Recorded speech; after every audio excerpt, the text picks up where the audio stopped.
Welcome to the Bargue Drawing Preliminary. We are going to talk about the history of the Charles Bargue Drawing Course over the next few minutes and a little bit about the assignment that I want you to do over the next few days and basically work on some of your preliminary drawing skills in order to get some of the accuracy that you need for the painting as the next lessons progress.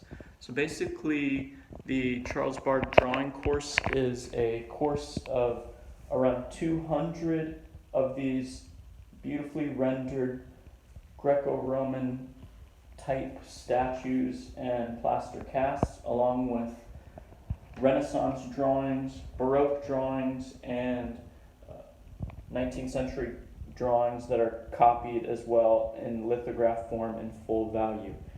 Some are just Greco-Roman busts, some are full figures, some are sections of hands, some are ears, eyes, noses, basically trying to teach you the basics of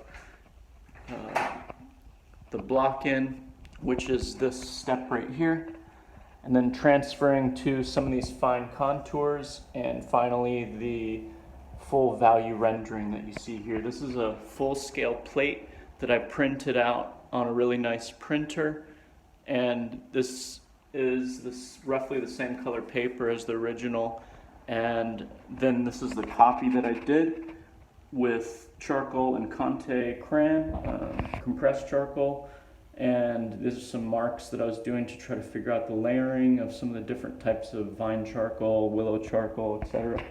And here's another copy I did in pencil on just white paper, trying to explore a different medium on a different tone ground. And then here's another one on gray paper. And then there's one I did again on white paper of the exact same hand, and that was a copy after like flandrin and pencil. And basically, the course is designed to, let me get out of this window light, teach you basic drawing principles of the setup, some of the steps and process of progressing into a full-scale value rendering, and getting some of the modeling, light effect, chiaroscuro, etc. Even if you don't want to become a figurative painter, these are good things to at least take a stab at in beginning painting so that your drawing can have a little bit more accuracy as we work on some of the other projects. One thing I wanted also to say was that Van Gogh and Picasso, who are not necessarily noted for their great technical skill as figurative painters, did actually complete this course 2 times and did a total of about 400 copies just for themselves, for student days, just personally driven, self-motivated. So I want to just give you a little bit of background on who's actually done this course, and they're kind of 20th century early modern painters.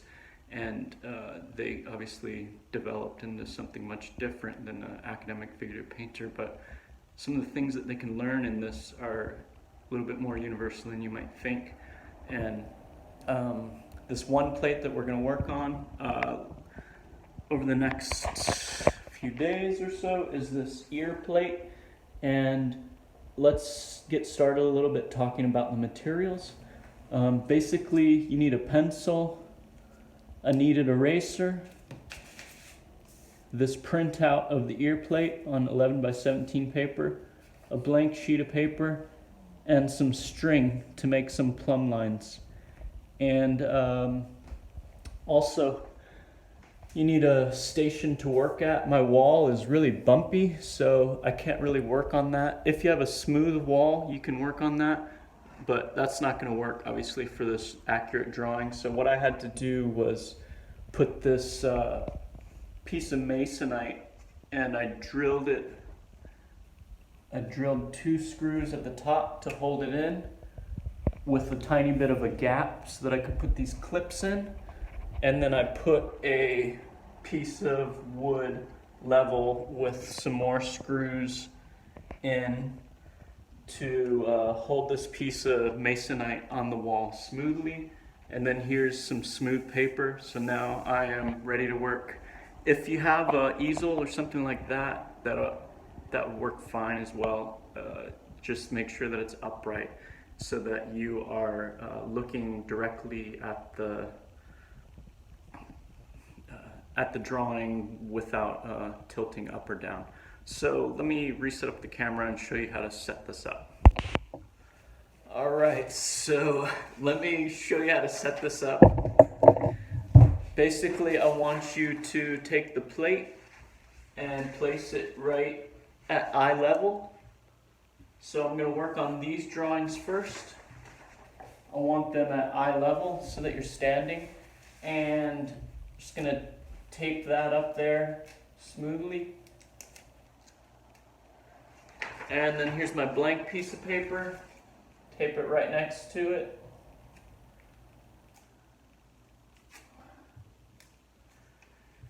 So that's the basic setup. I'm going to work on this ear first here, and let's get started. There's a piece of, I don't know if you can see the grain, it's just pretty rough sandpaper. I'm just going to sharpen my pencil a little bit to get ready.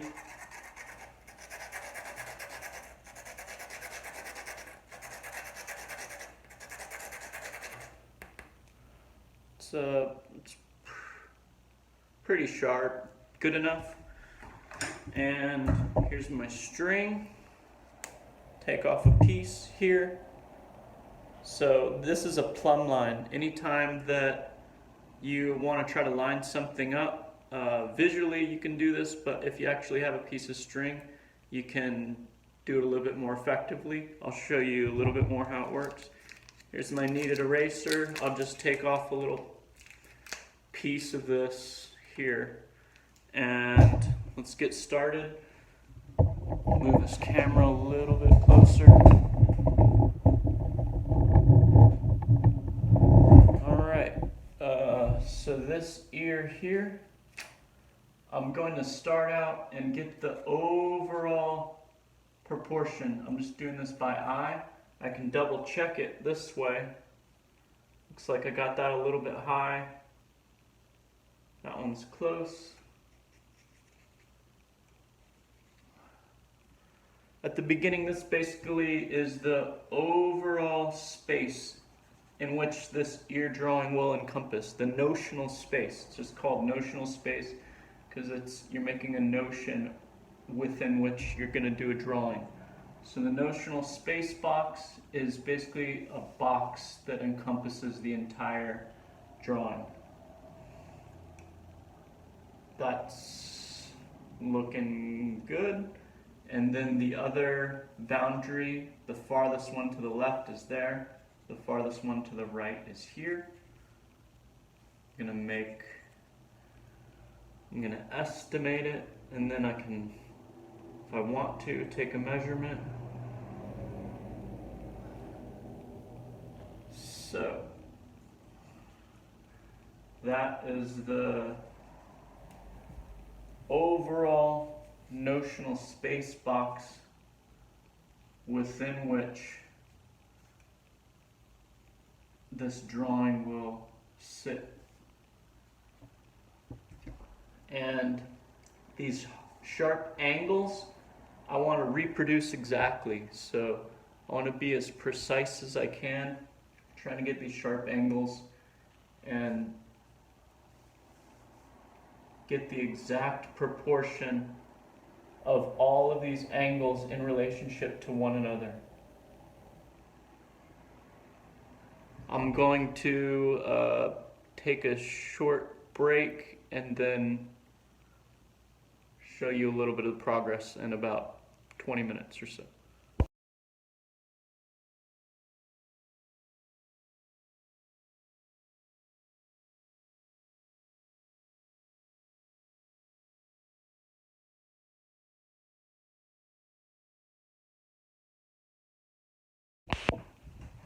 So I'm backed into the corner here. I just wanted to pause the time lapse for a second and show you a little bit about what this block-in stage here is in respect to this contour and putting in the clean value stage. So basically, the block-in stage is a setup where you're trying to accurately get all of these angles perfectly in the exact same size. I made it a little bit dark here so that you can see, but this stage should actually be a bit lighter and almost like a ghost has drawn the drawing so that you can get these finer lines in later. So this is just the setup for this, but it needs to be quite accurate. Some of the main terms that you already learned from the beginning was the notional space, as well as I want to introduce a few others, such as the draw through. This is kind of a draw through line that the Bargue has put in there, where you create a main structural angle where it's lining up with this point, and this point. So this back bottom part of the ear, you're trying to find out what inflection point it lines up with the top of the ear. Here's another draw through line that I'm just going to put in. This point lines up with that over there. This is almost a ghosted draw through. I'll just draw it with a dotted line. So all of these things line up here. So I have that a little bit high. All of those line up. You have to see through kind of some of these marks and interpret some of the information. Coincidences, that's another term you can learn. A coincidence is when an angle repeats itself over and over. So this is a coincidental line with that. This line way over here is coincidental with that line. So you're trying to find relationships and patterns that you can relate to one another. Here's another coincidence here and here. So you want to really reinforce the drawing with patterns, not just blank, empty mark making. You are, again, trying to get this the exact same size. That means sight size. So if I were to transfer this over here, it would be exactly precise as if I copied it on a printer. That's just what we're trying to practice to get the patience, accuracy, and things necessary to start some of the other painting projects. Take your time on even this block-in phase. There's no hurry. I don't want you to get it kind of accurate. I want you to get it as precise as you can and however long it takes. So let me pause this again, get tired of these cringeworthy conversations. I wanted to say one other thing here. So this is a little miniature clock that I drew, which you can use to reference the angles on here. So for example, what angle is this part of the ear? If I look up at the clock, it is a little bit before 11. Or if I wanted to come back this way, it's a little bit before 5.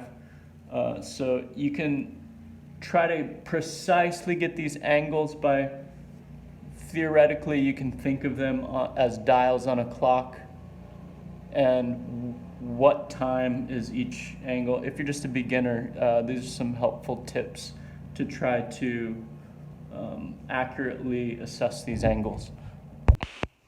Okay, so now I am getting ready to start this contour and value drawing, and I'm actually moving my paper up, see, so it's still eye level, so I can accurately gauge these angles, and then I'm going to move this piece up as well in order to get it at the same level so I can see it.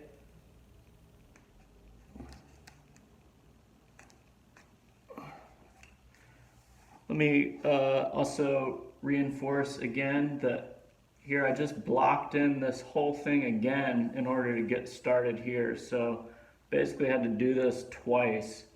And the other thing along with these angles according to the clock are the plumb lines. And plumb lines, you didn't see me use any yet, but I'm doing them visually. I was forced to use plumb lines all through my training growing up. and you take this string. Here's a good plumb line right here of main vertical to see where it lines up. As you can see, this point here on the top of this ear comes to right there on the bottom of the ear. So this little angle needs to be, and this bottom point of this angle needs to be on the left-hand side of that plumb line. I'll make a dotted line to show you which plumb line I'm looking at. Right there. Plumb lines aren't angled, they're just either vertical or horizontal, so they can help you gauge some of the vertical and horizontal measurements and alignments. So that's a plumb line there. So when I go down to this drawing here, I need to make sure that that's in the same spot. It's a vertical plumb line.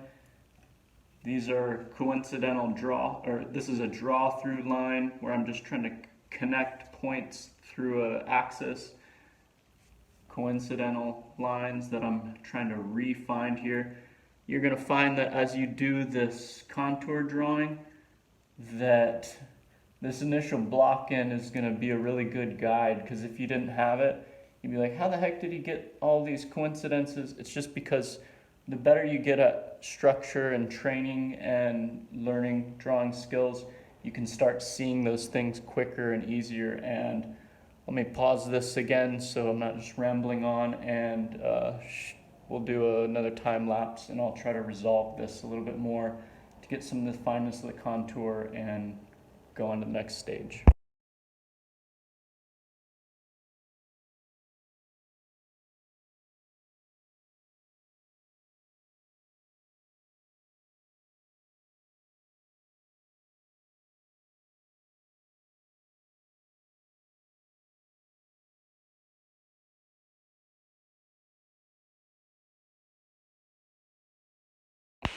So at this point I made some contour refinements, adjustments. I've corrected a few things here and there and refined some of the subtleties. What you're going to find in these contour drawings as you transfer from the block into the contour phase is that it's incredibly more subtle, detailed and refined, and you want to continue to go back to the large proportions. So constantly going from general to specific, working more and more detailed and specific, and then stepping back out, going back to the general proportions, using these large lines as guides for all these tiny subtle modulations, always relating everything to everything else, relating this line to this line, this line to this line. Where does it stop? Where does it end? Where's the inflection point?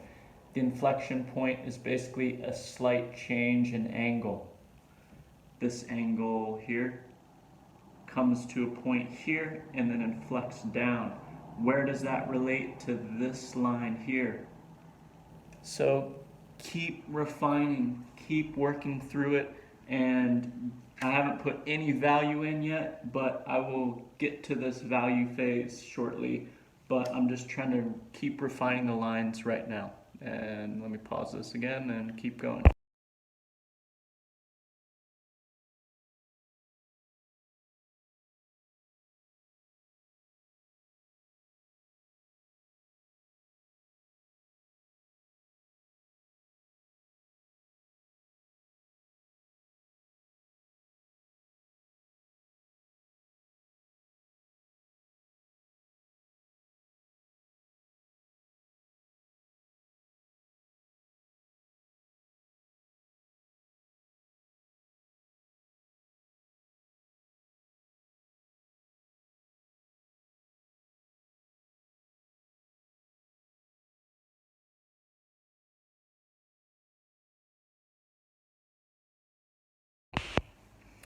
Okay, I think I will leave you there. I will continue to work on this for another hour or two and try to get some more refinements, but I think you have the general idea. This is one of 6 that I want you to complete for this assignment, and I think you will learn a lot of patience and basic drawing skills, and your preparation for painting in the future projects will be that much better. And have fun!